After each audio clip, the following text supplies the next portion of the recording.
we're going to talk about how you can trick your mind into becoming a millionaire. Yes, an actual millionaire. Millions? Millions. Let's go.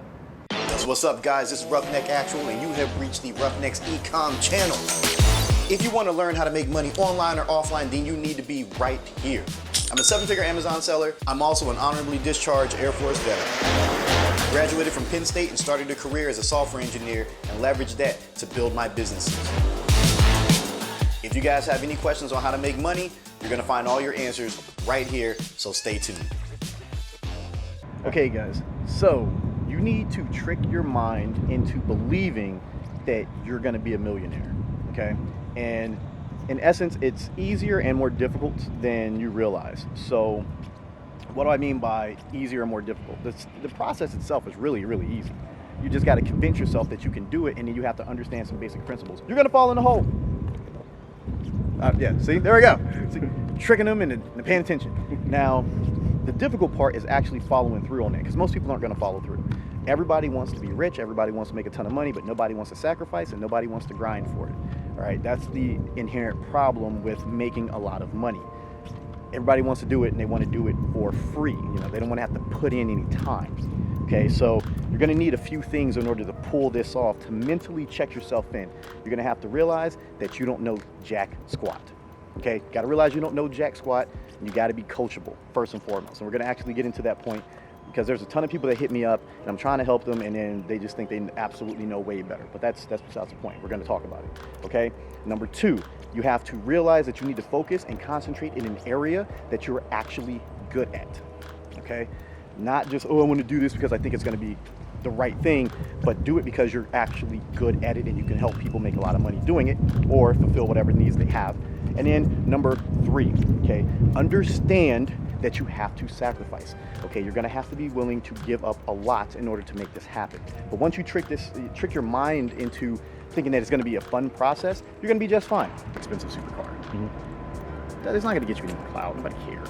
Okay. Like realistically, the average person does not care. Like females care that this shit's nice. That's what they care about. You know, most like people care. Like they see in their head fast car, for the most part. They're like, that shit's dope. Like I was driving here, had the top down, and you know, 𝗬𝗎𝗏 on the highway. We got to stop and go traffic. You're like, bro, that shit is fucking sick. Miata dude, yo, that's dope. You know, guy in a fucking Q5.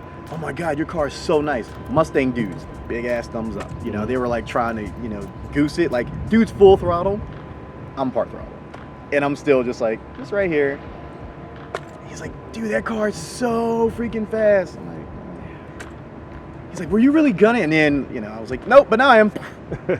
Just took off. I'm like, there's days that the grind sucks, but for the most part, I absolutely love building and scaling businesses. The average person would not want to live my average day. Okay, I'm just going to be honest with you guys. Everyone thinks it's all unicorns and rainbows, and I get to drive my supercars around and all this stuff. And for the most part, driving the supercars around is cool. Like, I stopped at Lowe's this morning, had to pick some stuff up, and got to shake some hands with some cool people. But it's not all that.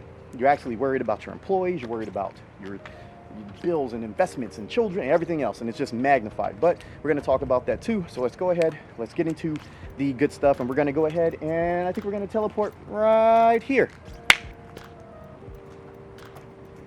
So first off, guys and gals and non-binary peoples, gender neutrals, fabies, whatever you would like to call yourself, rainbow unicorn ponies. So you got to realize that you don't know near as much as you think you do. Okay, and everyone would like to think that they know a ton, and there's days where I feel like I know a ton. Like, I'm an expert at certain things. Okay, and I know that I'm an expert in them because I make a lot of money doing it.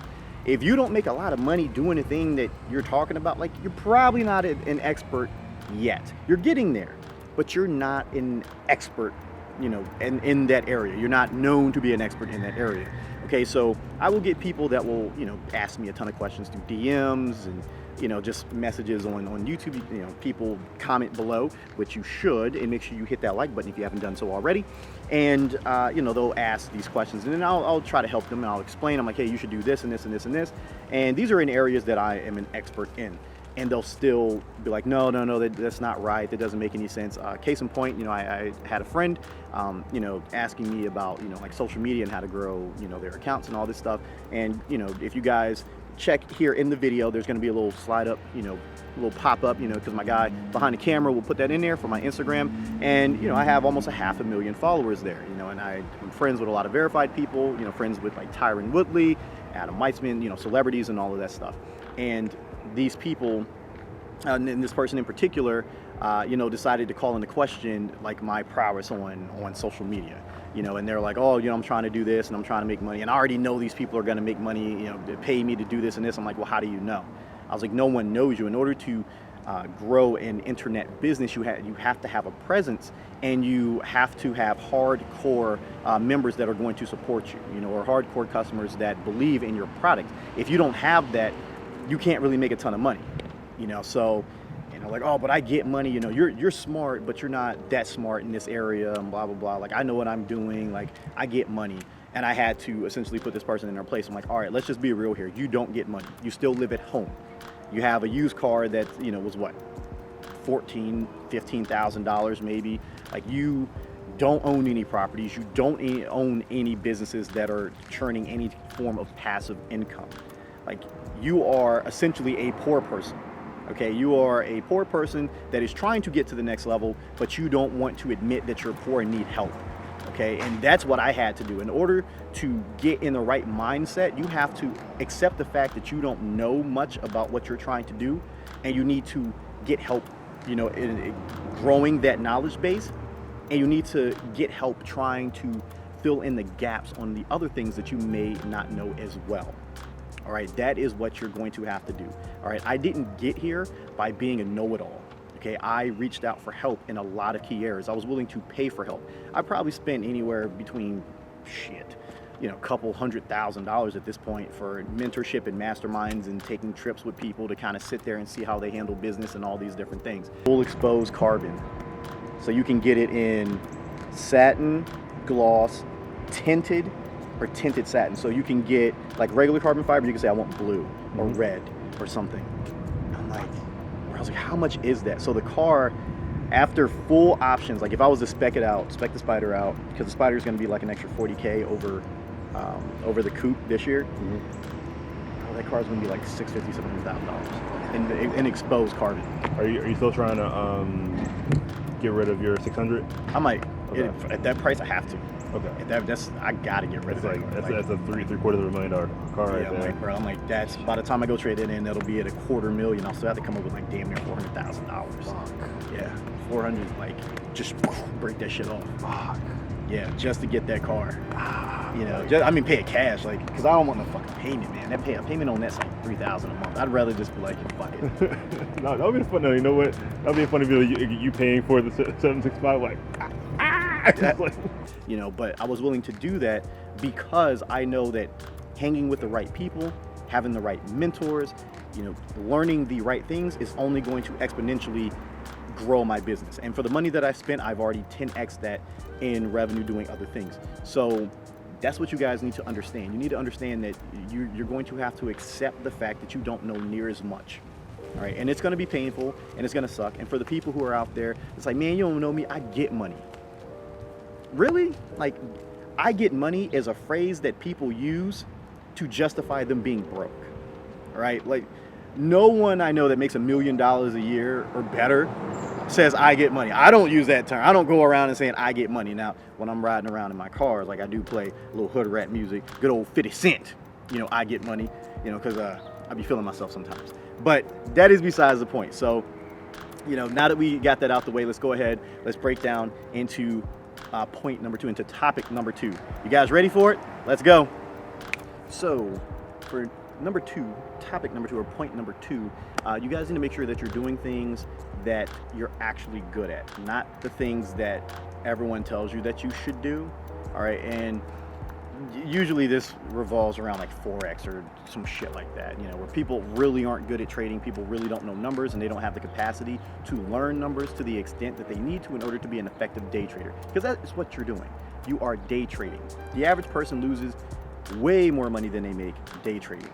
Okay, my man Q-Banks, you know, and his team over there at Forever and Profit, these guys are amazing. You know, Q's out here doing $300,000 trades, $400,000 trades. Like, this dude's making millions of dollars a year trading, but that's because he has a propensity for numbers. If that is not something that you're good at, if you suck at math, you just suck at numbers in general, if all you can do is add and subtract, probably are not going to be very, very good at this. You need to have an intricate understanding of how the markets move up and down in order to make a lot of money and be effective. All this other stuff like the MLMs and those types of things, like these guys really don't help you because their main goal is to recruit and make money that way. It's not necessarily to teach you the things that you need to know, and a lot of the people just don't have the in-depth knowledge. So that is for Forex, but in general, it does not matter what it is. If you don't have a propensity for it, you're not going to be very good at it. And I'm not saying don't try different things, but if you find something and you're just not good, then don't even bother. Like, don't even bother pushing, pushing and pushing and pushing and pushing, because you're more than likely not going to get better because you don't necessarily have a propensity for it.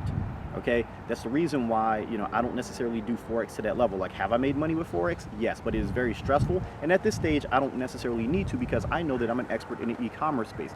That is what I'm good at. That is what I make the majority of my money with, and that is what I want to keep doing. And then through the course of having that money, I was able to leverage it and grow other businesses, and now I find that I'm good at growing and scaling businesses. I'm good at tuning cars. I have tuned thousands of cars at this point, Evos, STIs, and GTRs primarily. But that was something that I was like, I like it, and I was good at it pretty much from the start. I wasn't great, I was good. I was good enough to help my friends, when I was in the military, to make some more power, and then over time I refined that skill set. Now, if you guys are, just in the weeds, so to speak, and you're trying to figure out what you're good at, it's going to come over time. Okay, there are a few things that people are just naturally gifted at, and I feel that that's probably the areas that you should move towards, you should gravitate to, because you're going to have a much easier time building out that skill set to an expert level and then helping people. And that's the whole point of making money. You want to help people get something that they want, or help them do something that they can't necessarily do for themselves, or make it a little bit easier for them to do. Okay, if you're trying to do that with a skill set that you're not good at, it's not going to work. Case in point with people who are trying to grow social media presences. They want to be influencers. They want to grow their, I don't know, let's say they're OnlyFans, right? They're like, oh, I want to start making a ton of money with OnlyFans. Now, you guys see on my Instagram, the links down below to that, I'm friends with a lot of, I can't say a lot, I'm friends with a good few individuals that make a good chunk of change from OnlyFans and their social medias and things like that. Shameless plug, they're like sisters, man. They're really hardworking people, but they're really good at what they do. They know how to sell themselves, they know how to market, and they know how to take very, very good photos, and they know how to shoot amazing content overall. And if you're not good at those things, you're just not going to make a lot of money. So a lot of these people who are coming into the space are like, I want to make a ton of money on OnlyFans and stuff. Like, while they may be pretty, to a certain standard, to a certain degree, because everyone is different, they don't necessarily have the skill set, and they're not willing to take the time to learn said skill set. Or maybe they're just not really good at it. Maybe they're not good at the things that you need to be good at, as far as like growing a social media presence and leveraging that, and then engaging your audience. Like, they might not be good at that, so they might be really pretty, but they can't do those things, and it's never going to work out for them. So they might be better off jumping into something else. Okay, so guys, gals, gender neutral people, whatever you guys want to call yourselves, do not spin your wheels on things that you're just not naturally good at. Now, are you going to get okay with it over time? Yes, but it's probably not something that is going to help you get to an expert level where you can make a lot of money with it. You want to have an expert level understanding, and if you're already naturally good at something, then it's going to be much easier. Okay, so now we're going to get to the next topic, and I think this is one where people tend to get jammed up the most. All right, so let's go ahead. Make sure you like the video before we go ahead and disappear. Let's go. All right, guys, so now you need to trick yourselves into thinking that the grind is actually fun. Because if you know anything about business, you know that you're not always going to have a ton of fun. Like, the initial stages of growing said business to get to the point where it's making you money and making you a lot of money is a long road. It's very lonely, it's very tiresome, it's achy, it's painful, and you're just not going to have all the fun in the world. But if you can trick your mind into thinking that you're going to have a ton of fun, congratulations. It's going to be a much better time for you. I can 100% promise that this train going by is really, really loud right now. And this, okay, there we go. Oh. A few moments later. Look at that, man. SEPTA is messing up my filming, hook you guys up. But as I was saying before, I was so rudely interrupted by passengers trying to get to other parts of the city. You will have to trick your mind into thinking that the grind is going to be fun, because the process isn't always going to be fun. It's not going to be, you know, super awesome every day, and having a Lamborghini or a Ferrari or whatever does not make the process that much more fun. Okay, like, make some aspects of it fun, but you still have to go through the process. You have to go through the fire. You have to be refined. You have to be forged in steel, baby. All right. So you have to understand from day one that what you're about to embark on is not necessarily going to be as fun as sitting around playing Madden and smoking weed all day. You know, New Jersey obviously just legalized marijuana, guys, so people are going to be sitting there burning themselves out before they ever, you know, make themselves successful. And unfortunately, you know, that tends to be the go-to for a lot of people. You know, they realize how difficult it is, and then they give up and they go back to the things that feel good, that are comfortable for them. But if you understand that the process is not going to be near as fun, and you can get into the mindset that, hey, even though this is going to suck, I'm still going to give it my best shot, and I'm still going to enjoy this process, then you won't have near as many problems. You guys will actually be able to move forward and get to the level that you guys deserve to be at, the level that you guys want to be at. You know, I never thought that, you know, I'd be driving, you know, McLarens and you know, have 1,000 horsepower Trackhawks and GTRs and all this stuff. I really just wanted to make a little bit of extra money. But once I started the process and started making money, and I started seeing how difficult it was, I just kind of thought of it as a game, to be honest with you, where I'm like, yo, I'm leveling up. Like, I'm solving problems at every level and getting there. And that's, you know, I mean, being a software engineer, going to school and having a math background, you know, you're solving problems, you're solving complex problems on a pretty routine basis and getting to the next level. So for me, it was just something that I was already doing and already enjoying, and that's kind of how you guys have to look at it. Like, if you're someone who loves to tinker, more than likely you're going to be pretty successful when it comes to business or, you know, scaling a side hustle, just because you enjoy problem solving.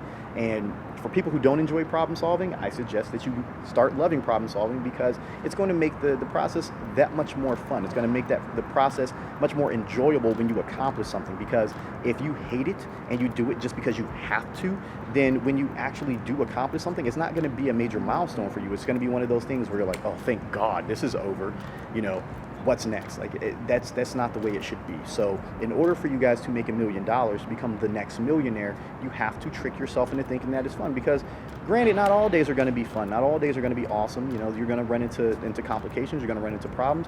But as long as you guys keep a positive outlook, it'll be just fine. So if you guys haven't liked by now, you probably should. Go ahead and like the video, and then check the description below for all the links and everything else. So that being said, man, hopefully you guys have found this informative. If you haven't, I don't know what else to do, but whatever. So be safe, be smart. I'm gonna catch you guys in the next one. Peace out. Fast is fast, and once these downpipes and tune are done, it's gonna be louder too. Ain't it? It's gonna be louder and way faster. Like, you know, it's already blistering fast. Like, do you really need it more fast than that? No, but there's nothing out there that's gonna be. That's the amazing part though with that. It's like McLaren made the car, they tuned the car, and it's still moddable. That's and they left tons of power on the table. It's like the 720. They left all this power on the table, and it still makes a shit ton of power. Like, why? Because of numbers and the insurance. Like, you can't say like, hey, we have a 1,000 horsepower car, because the insurance on that is insane. Like, insurance companies aren't going to insure that.